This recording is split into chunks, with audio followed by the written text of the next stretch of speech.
versículo. Nesta epístola, João, ele declara que Cristo é a palavra da vida e que Cristo é a luz, certo?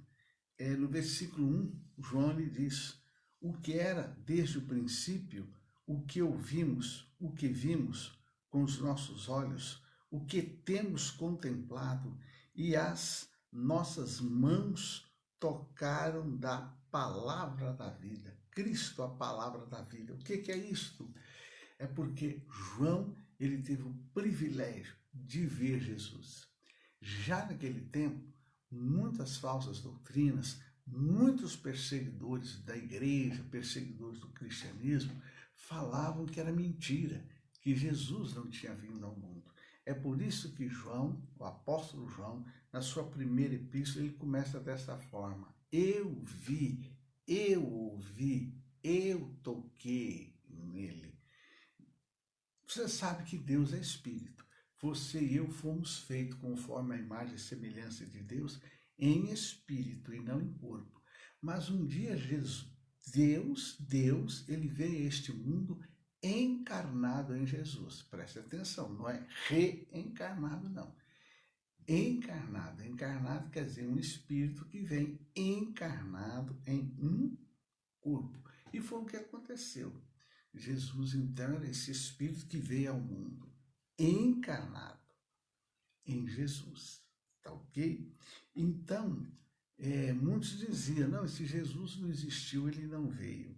Então, João, ele fala, versículo 3, o que vimos e ouvimos, isto vos anunciamos, para que também tenhais comunhão conosco, e a nossa comunhão é com o Pai e com o seu Filho Jesus Cristo. Então ele fala, o que eu vi, pastor Valdeci, eu estou te comunicando.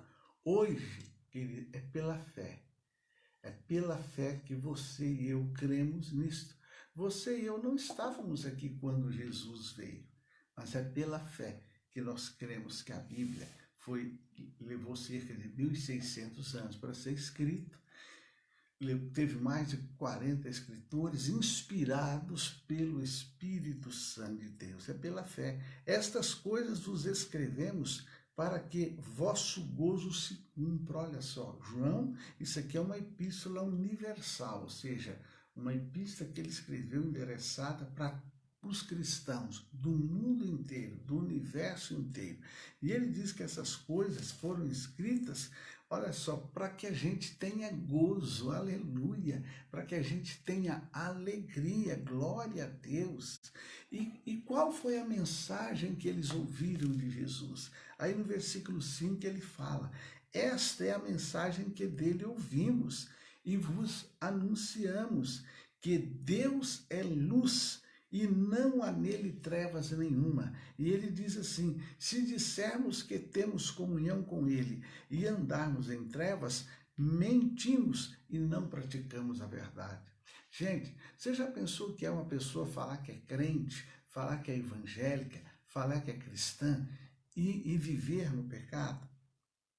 A Bíblia fala que nós mentimos, ou seja, aquela pessoa, aquele que vive no pecado, ele dá provas de que sua fé não é sincera. Logo, todas as suas atividades religiosas são inúteis. Gente, quantas pessoas por aí talvez está tocando na igreja, está cantando lá, ou no diaconato, ou pregando e vive no pecado.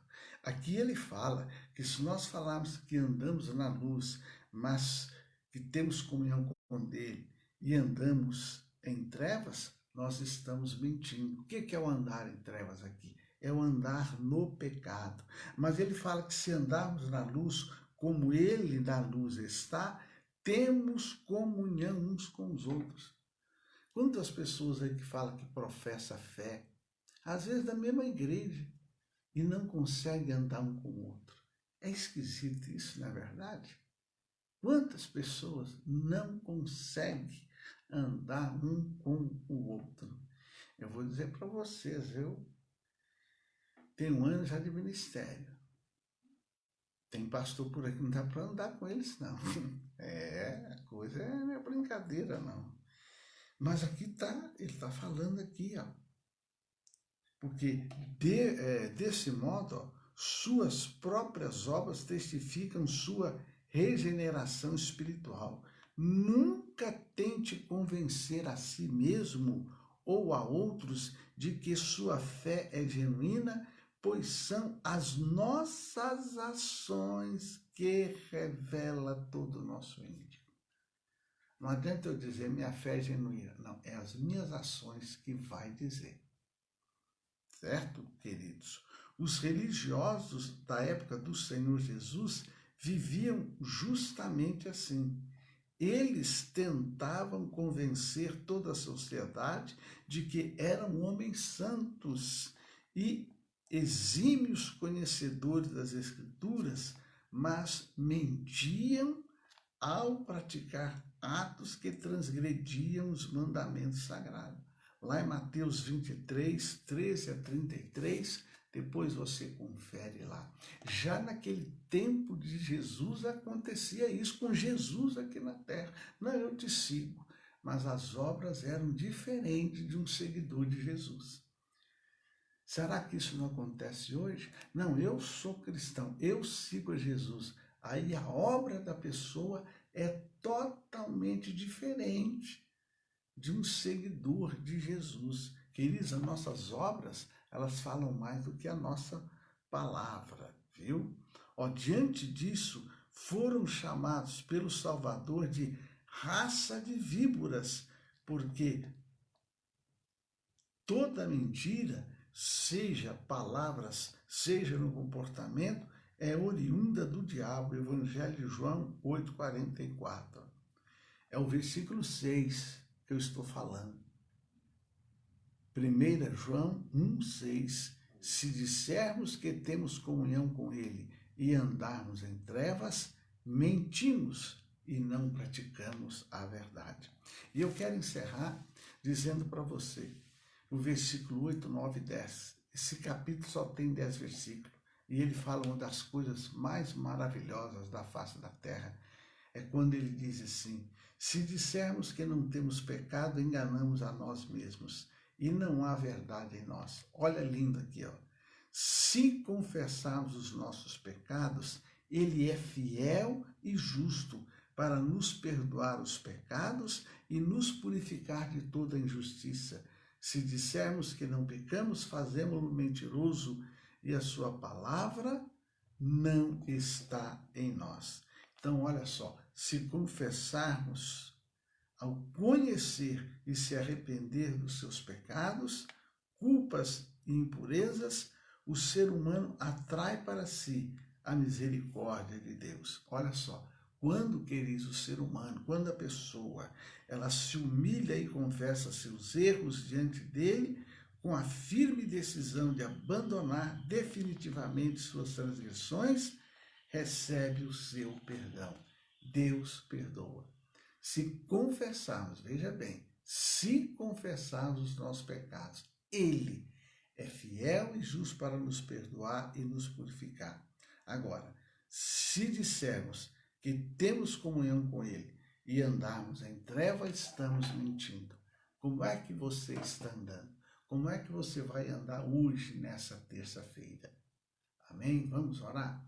Querido Deus e Pai, autor e consumador da nossa fé, que o Teu Espírito Santo nos conduza neste dia, que o Teu Espírito Santo nos ilumine, que o Teu Espírito Santo nos guie, que o Teu Espírito Santo traga no decorrer de todo este dia, na nossa mente, na nossa memória, a Tua palavra, os Teus ensinamentos. Senhor, nos transforma, nos mude, nos molde, para a honra e glória do Teu santo nome. Senhor, a Tua palavra diz que se nós falarmos que andamos na luz, mas se a nossa obra for obra de trevas, nós então somos mentirosos. E a Tua palavra diz que os mentirosos não vão herdar o reino dos céus.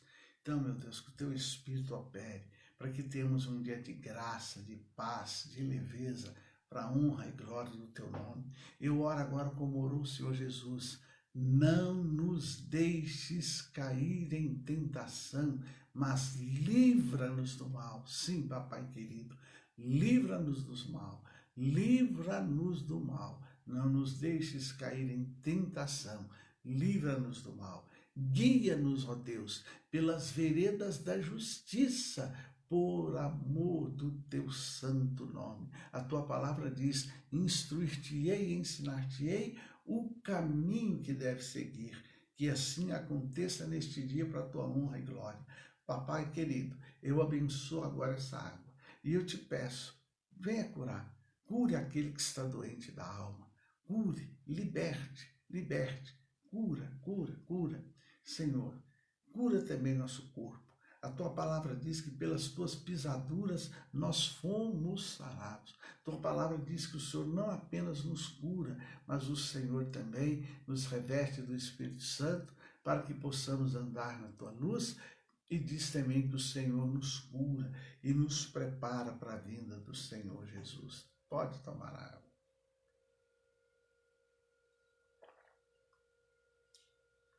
Olha, que Jesus te dá saúde. Amém?